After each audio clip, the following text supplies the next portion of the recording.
out of all of the many, like between Yu-Gi-Oh! Bridge and things you've worked on, like what episode are you most proud of? Oh, If you had to pick one, if I had to pick one, oh dear. or top five. Oh, that would be here all day. Because I can't. I'm not good at deciding in Mm-hmm. general. But if I had to pick one that I'm most proud of, uh, it's weird because like a lot of the stuff that I like, that my fans don't like nearly as much as I do, just because I know the work that goes into it, and Mm-hmm. I see the little details of the Mm-hmm. editing and stuff.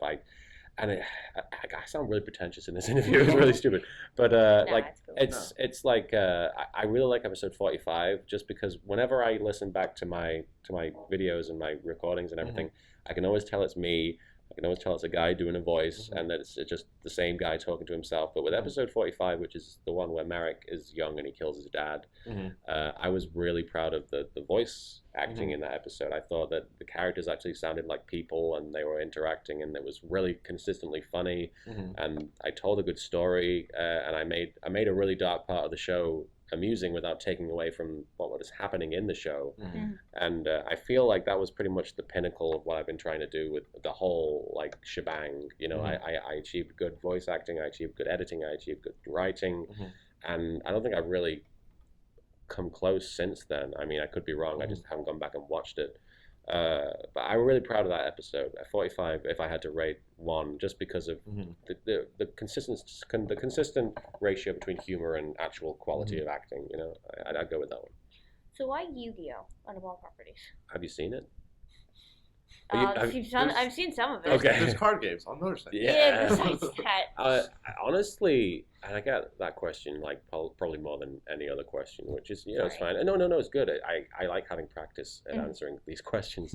But honestly, Yu-Gi-Oh is a show that has an inherently ridiculous premise, Mm-hmm. but takes itself extremely seriously. Mhm. And I think that's why it's so rewarding to see it get the rug pulled out from underneath it. Mhm. Because it works with DBZ for the same reasons. Like Right. TeamFourStar is successful because they chose a show that, first of all, is really long-winded. Mm-hmm. They take like several episodes to finish a fight, and it just really shouldn't. And And 20 episodes, you do 5 minutes. I know, but it was like it's a show that is inherently over the top and silly and comical, but it's treated as like it's the biggest drama in the world. Like it's intense, it's a big deal, it's serious, and when you poke holes in something like that, and people recognize, yeah, it is stupid. What the hell's even going on? Why is this even a show? Which I don't think that way about Yu-Gi-Oh. I think Yu-Gi-Oh is a decent show. It has very strong morals, a very strong message about friendship. Mm-hmm. I think the characters are great, and the story has a really interesting mystery going on with the pharaoh and his identity and everything. But people don't see that. But I think people see the stuff that I make fun of. They see the card games on motorcycles. They see that stuff and they laugh. And so I think Yu-Gi-Oh, because first of all, I'm a fan of the show, and I think you can't really be a fan or love something like without really loving both the good and the bad. Mm-hmm. So I just wanted to sort of pay tribute to everything that was right and wrong with Yu-Gi-Oh, because I love the show and I love every aspect of it, the silly and the great characters in it. So hence the flower crown. You guys can't see it, but there's this fabulous sort of flower crown with Camilla's and It has the Millennium symbol. the Millennium symbol in the middle. This giant purple Camilla. It's technically a Millennium item. I don't know if you watched Yu-Gi-Oh, but they Yeah. have the seven Millennium items, and Nice. This is the 8th. So, is there any story behind the flower crown? Somebody gave it to me at the Wow. convention. Like a fan made it. Apparently, they still had like wounds on their fingers from making it. Oh. So I just kept it on the whole time because I feel like I should. If they hurt themselves or injured themselves to get it done, and plus I look very pretty. So You do. thank you. Prettiest. Thank you. Prettiest Yes. princess. Thank you.